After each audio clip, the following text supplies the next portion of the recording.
ये तो पक्का है कि मुझे मरना है, क्योंकि बाहुबली खनन मंत्री के आगे लड़ रहा हूं।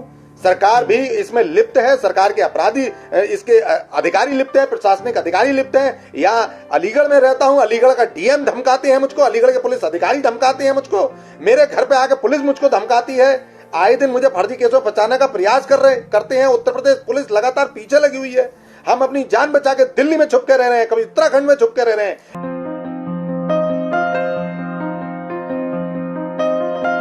हाथरस में उस 19 साल की लड़की के साथ बलात्कार होता है।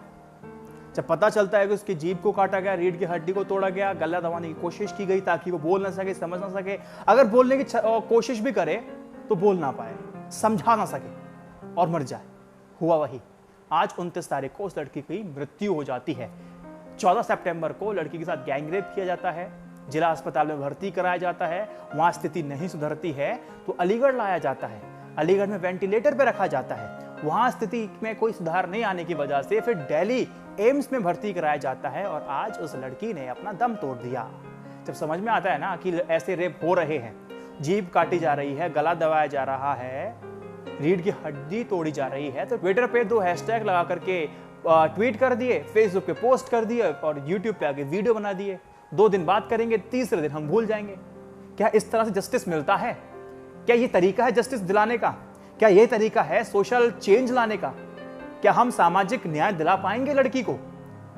आज ये लड़की है, कल वो लड़की होगी, कोई तीसरी होगी। अब निर्भया के बाद हम एक ही ट्रेंड को फॉलो करते आ रहे हैं। अब आप खुद सोचिए, ट्वीट कर देने से, ये सारे चीज कर देने के बाद से आप मुझे बताइए कि समाज में कुछ चेंज आप ला पाए हो?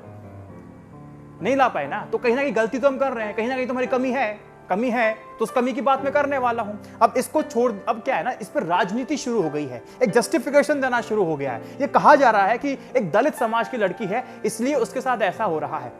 क्या वाकई एनालिसिस इस तरह से किया जाना चाहिए कि दलित की लड़की थी, दलित परिवार से थी तो इसलिए उसको सामाजिक न्याय नहीं मिलेगा? आपको कहने का क्या मतलब है? एनालिसिस ऐसे होना चाहिए? आप मुझे बताइए क्या सही तरीका यह है? अगर सही तरीका यह है तो मैं कहूंगा कि आपके कहने का मतलब फिर यह हो जाता है कि जो सवर्ण जातियां हैं, वैसे तो मेरी दृष्टि में सब बराबर हैं, ना किसी काम बड़ा ना किसी काम छोटा है, लेकिन आपकी दृष्टि में जिस सामाजिक सोच के साथ आप ग्रसित हैं, तो आपके कहने का मतलब यह है जो सवर्ण जातियां हैं उनको न्याय मिल जाता होगा, ब्राह्मण क्षत्रिय वैश्य को न्याय मिल जाता होगा समय रहते, समय के साथ, समय के बाद। अगर ऐसा है तो मैं आपको बता दूं कि आज एक इंटरव्यू में आप सभी के लिए लाया हूं कि जहां पर लोग कहते हैं कि ब्राह्मण होना इस युग में अभिशाप सा है, उनको न्याय नहीं मिल रहा है। ये सरकार ना साथ दे रही है, ना तभी साथ दे सकती है और ना साथ देने वाली है। ये सोच आखिर उस तबके के अंदर क्यों आ गई? वो सोच आखिर इस दलित के अंदर क्यों आ गई? वो सोच आखिर आपके अंदर क्यों आ रही है? कहीं ना कहीं तो प्रॉब्लम है। दलित होना कोई अभिशाप नहीं है, ब्राह्मण होना कोई वरदान नहीं है। वरदान अगर है तो इंसान का आपको रूप मिलना, स्वरूप मिलना, योनि मिलना वरदान है। ये वरदान अभिशाप की राजनीति में आखिर क्यों घसीटा जा रहा है? जस्टिफिकेशन की राजनीति क्यों शुरू हो जाती है? अब आप देखिए, पुलिस जस्टिफाई कर रही है। ये ट्वीट देखिए, इस ट्वीट में बताया गया है कि पुलिस खुद कहती है कि जीभ नहीं कटी है और ना ही रीढ़ की हड्डी तोड़ी गई है, और सफाई में लिख रही है कि जीभ में चोट भी है और रीढ़ की हड्डी ठीक से काम नहीं कर रही है। अब देखिए ना, तो बच्ची रही है, फिर भी राजनीति चल रही है, जस्टिफिकेशन दिया जा रहा है। तो जस्टिफिकेशन वाली जो बातें हैं ना, ये हमें बड़ी पसंद आती है क्योंकि हम लगातार करते हैं। अब पॉलिटिशियन भी आकर के ना अपनी चिंताएं व्यक्त कर रहे हैं। प्रियंका गांधी वाड्रा, जो कि कानून देवी अपने आप को समझ रही हैं कि अब जो कुछ हो रहा है वो सिर्फ इसी राज्य में हो रहा है, उनके राज्य में कुछ नहीं हुआ। अखिलेश यादव और मायावती, ये दोनों आ गए हैं, ये दोनों कहते हैं कि ये सरकार क्या कर रही है। अब इन तीनों की मैं पोल खोलता हूं आपके सामने। ये देखिए अपने स्क्रीन पे कि हाथरस के गैंगरेप एवं दरिंदगी की शिकार एक बेबस दलित बेटी ने आखिरकार दम तोड़ दिया। नम आंखों से पुष्पांजलि, आज की असंवेदनशील सत्ता से अब कोई उम्मीद नहीं बची है। तो आप देखिए, राजनीति शुरू हो चुकी दलित को लेकर के। दलित का एक बहुत बड़ा वोट बैंक है और दलित के वोट बैंक पे अपना एकाधिकार समझने वाली मायावती, उनका भी आया है। उनका क्या है कि यूपी के जिला हाथरस में एक दलित लड़की को पहले बुरी तरह से पीटा जाता है, फिर उसके साथ गैंगरेप किया जाता है, जो अति शर्मनाक और अति निंदनीय है। जबकि अन्य समाज की बहन बेटियां भी अब यहां प्रदेश में सुरक्षित नहीं है। सरकार इसकी ओर ध्यान दे, बीएसपी की यही मांग है। तो दलित को लेकर राजनीति शुरू हो चुकी है। या जस्टिस की बात नहीं है। ये मतलब अपने आप को मायावती और अखिलेश यादव की कार्यकाल की अगर बात करें कि इनके राज्य में कई ये कुकृत्य होते थे, नहीं होते थे या कम हुए थे, कुछ इन्होंने ऐसा कुछ अचीवमेंट हासिल किया था, अगर मैं आपको आंकड़ा बताऊंगा तो आप देखेंगे ये सब एक ही थाली के चट्टे बट्टे है। कहने का मतलब ये है एक बहुत बड़ी थाली है, 56 प्रकार के भोग हैं, 56 प्रकार के जो भोग हैं वो ये सब राजनेता हैं और जो थाली है वो है उनकी राजनीति। देखिए मायावती को हम कड़े शासन प्रशासन के रूप में जानते थे, ठीक है, कि जो सिट्टी पिट्टी है अपराधियों की वो गुम हो जाती है, गुल हो जाती है ना। लेकिन जब आंकड़े की तरफ आते हैं तो ये आंकड़ा पूरी पोल और हर चीज को खोल के सामने रख देता है। देखिए मायावती के शासन संभालने से पहले यानी कि साल 2006 में उत्तर प्रदेश में 1314 दुष्कर्म के मामले सामने आए थे। अब उनके शासन को संभालने के बाद यानी कि 2007 में यही 1300 से होकर के 1648 हो जाते हैं। अगले साल 2008 में यही आंकड़ा लगातार बढ़ता जा रहा है, 1871 तक पहुंच जाता है। 2009 में 1760 हो जाता है, 2010 में 1500 हो जाता है, लेकिन 2011 में यह आंकड़ा 2000 की सीमा को पार करके 2042 पे पहुंच जाता है। यानी कि आप समझ सकते हैं कि उनके शासन को संभालने के बाद भी स्थितियां सुधरी नहीं थी। आज ये इनको चिंताएं होनी शुरू हो गई हैं, है ना। इनको राजनीति करनी, इन्होंने राजनीति करना शुरू कर दिया है। अब अखिलेश यादव जी ने ट्वीट किया। ये अखिलेश यादव वही हैं जो कि पूर्व मुख्यमंत्री हैं। इनके काम बड़े अच्छे रहे हैं, इनका तरीका मुझे बड़ा पसंद आता है। इनकी हर जो बात करने का बॉडी लैंग्वेज है बड़ा ही पॉजिटिव है, काम बड़ा अच्छा है, सब जबरदस्त है। लेकिन ये उनके भी बेटे हैं, यानी कि मुलायम सिंह यादव जी के बेटे हैं, जो कि कहते हैं ना कि बलात्कार में जब लड़का फंस गया था तो पूछा गया राजनीति क्या होती है वो समझिए, तो मुलायम सिंह यादव जी कहते हैं कि लड़कों से गलतियां हो जाती हैं, ये उन्हीं के बेटे हैं। आप यकीन मानिए याद दिलाना जरूरी है क्योंकि आप लोगों की याददाश्त बिल्कुल खत्म सी है, याद आपको नहीं रहता। इसीलिए अब आप समझ लीजिए कि अखिलेश यादव ने जब सत्ता संभाली थी तो कानून व्यवस्था इन समाजवादी पार्टी में किस तरह की थी ये समझिए। देखिए 2012 में जैसी सत्ता संभालते हैं तो 1963 से मामला बढ़ करके 2013 में 3000 के आंकड़े को पार करते हुए 3050 हो जाता है। यही रेप की घटना की बात कर रहा हूं। साल 2014 में यह आंकड़ा पिछले सारे रिकॉर्ड को तोड़ते हुए 3467 तक पहुंच जाता है। 2015 में इतनी वृद्धि होती है कि 161% तक अधिक मामले दर्ज किए गए थे। प्रियंका गांधी वाड्रा को भी चिंता हो रही है सन, वो जाकर के मिलेंगी, लेकिन ये भूल जाती हैं कि निर्भया वाला जो केस हुआ था वो आप ही के राज्य में हुआ था, आप ही के शासनकाल में हुआ था, आप ही के नाक के नीचे हुआ था। तो अब देखो राजनीति में पिस कौन रहा है, वोट इनको मिल जा रहे हैं, पिस आप लोग रहे हैं। ट्रेंड आप ट्विटर पे ट्वीट कीजिए, यूट्यूब पे मैं वीडियो बनाता रहूंगा, है ना, अब देखते रहेंगे। फिर रिया ने कितने ड्रग्स लिए, किसको दिलवाए, सुशांत सिंह राजपूत तो कैसे मारा, इसमें उलझ जाएंगे फिर बात में, ठीक है। कोई व्यक्ति आकर के स्टैंड ले, इन पीड़ितों की मदद करने की बात करे, इनके हक के लिए मांग करे, इनके साथ अगर आगे जाए तो ये शासन, यही कानून, यही प्रशासन उस व्यक्ति का साथ नहीं देता है। आज योगी सरकार भले ही उस पीड़िता को 19 साल की लड़की जो कि हाथरस की थी, आज वो हमारे साथ नहीं है, अंतिम सांस ले चुकी है, 10 लाख का मुआवजा दे देगी। योगी सरकार कहती है कि जो अपराध करेंगे उनका जो फोटो है चौराहे पे लगाया जाएगा और कहा जाएगा कि अपराधी को छोड़ा बख्शा नहीं जाएगा। लेकिन गायत्री प्रजापति वाले केस में तो सरकार ने तो इतना काम कर दिया है कि कानून पे भरोसा उठना तो लगभग तय है। आप सरकार में होते हुए भी, कानून शासन प्रशासन आपके साथ होते हुए भी अगर आप अपनी जिम्मेदारी का निर्वाह नहीं किया जाते तो आपकी सत्ता का प्रवाह होना निश्चित दिखाई देता है मुझे। आज मैं अपने शो में अंशु गौड़ जी को लाया हूं जो कि गायत्री प्रजापति वाले केस में प्रमुख गवाह रहे हैं। दोस्तों हमारे साथ जुड़ चुके हैं अंशु गौड़ जी। अब अंशु गौड़ वही हैं मुख्य गवाह, जो आपको याद होगा गायत्री प्रजापति वाला जो केस, गायत्री प्रजापति यानी कि अखिलेश यादव में की सरकार में खनन मंत्री हुआ करते थे, उन पर रेप का केस लगा था, 14 साल की लड़की के साथ बलात्कार किया जाता है। फिर जो अंशु गौड़ जी हैं उसके एक मुख्य गवाह थे। इनका जब मैं केस स्टडी कर रहा था, जब मैं रिसर्च कर रहा था तो मैं अंदर से हिल गया कि सरकार को, शासन को, प्रशासन को इनका साथ देना चाहिए था, लेकिन ये सब मिलकर के इनको दबाने की कोशिश कर रहे थे, क्योंकि इन्होंने जो बेड़ा उठा रखा था वो एक बाहुबली के खिलाफ उठा रखा था। अब एक आम आदमी अगर बाहुबली के खिलाफ कुछ बोलने की कोशिश करता भी है या फिर कानूनी तरीके से अपने लिए या फिर समाज के लिए न्याय मांगने की कोशिश करता भी है, तो उसको दबाने की कोशिश की जाती है। एक अंशु गौड़, एक आम आदमी आखिर कैसे बाहुबली नेता के सामने कानून को लेकर के मुझे सलाखों के पीछे भेज सकता है? ये ईगो वाली बात आ गई थी।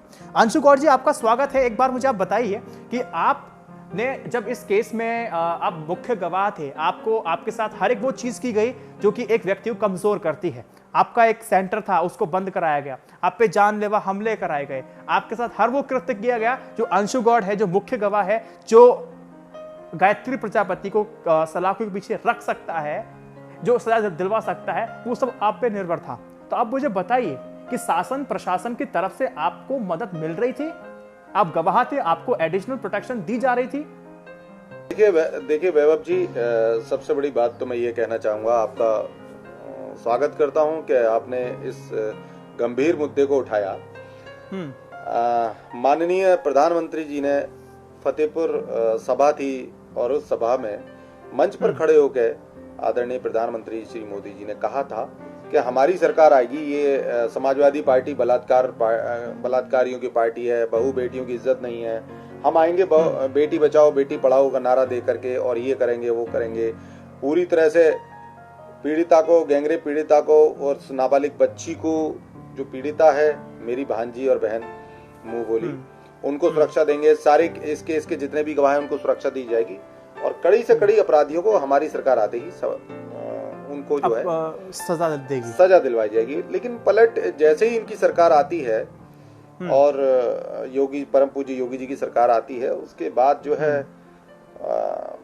हमको लगा कि बहुत कुछ अच्छा होगा और हमारी बात सुनेगी, हमको न्याय मिलेगा, परंतु बजाय न्याय मिलने की वो अकेली माँ कहाँ तक भटकती। एक माँ जिसको जैसे ही यहाँ से सुप्रीम कोर्ट से हम लोगों ने एफआईआर कराई, उसकी मदद की अपनी बहन और भांजी की, मैंने गोदियों में उठा करके मैं उसको एम्स में लेकर भागा, क्योंकि फर्क इतना है, जो हमारी देश की बेटी जो अभी जिसका देहांत हुआ है और बहुत इन दरिंदों ने, राक्षसों ने जिसके साथ बहुत बुरा किया है, हाथरस की बेटी, मैं नाम उसका नहीं लेना, हाथरस की बेटी मैं नाम नहीं लेना चाहूंगा उसका, क्योंकि न्यायपालिका भी यही कहती है कि बच्ची का नाम नहीं लेना चाहिए। तो उस अच्छा अंशु जी, मैं एक चीज समझ रहा था कि जब से आप कह रहे थे ना कि योगी सरकार, मोदी सरकार आने से पहले ये लोग बड़े बड़े दावे करते हैं कि हम आएंगे तो सब चीजों को खत्म कर देंगे। हाँ, ऐसी तो अखिलेश यादव और मायावती करते थे। मैं आंकड़ा यहाँ पे दर्शकों को दे देता हूँ कि जब मोदी जी आए थे ना, तो उन्होंने एक नारा, एक कैंपेन चलाया था कि बेटी पढ़ाओ, बेटी पढ़ाओ, बेटी बढ़ाओ, बेटी बचाओ, इस तरह का एक नारा था। तो उस समय क्राइम रेट हमारे देश में 57% के आसपास था। 2018 की बात है, सरकारी आंकड़ा खुद कहता है कि 15 मिनट में एक रेप होता है, 1 घंटे में 4 रेप हो रहे हैं, यानी कि जो क्राइम रेट है ना वो बढ़ करके 57 से 58.30% हो चुका है। देखिए क्राइम रेट कंट्रोल नहीं कर पा रहे। वैभव जी मैं बोल सकता हूँ, देखिए क्राइम रेट तो बहुत ज्यादा बढ़ गया है। स्थिति यह है, जो अभी बात अधूरी रह गई थी, जैसे ही हमारी बहन और भांजी उत्तर प्रदेश में जाती हैं एफआईआर कराने के बाद, गायत्री गिरफ्तार होने, जैसे ही बीजेपी की सरकार यूपी में आती है, परम पूज्य योगी जी मुख्यमंत्री बनते हैं, उसके बाद कुछ समय तक 1 महीने तक ठीक चला, लेकिन उसके बाद उलट ऐसा लगने लगा जैसे बाहुबली मंत्री, खनन मंत्री का, माफिया का गुंडाराज आज भी कायम है, जेल में रहकर सारी कार्रवाइयां होने लगी।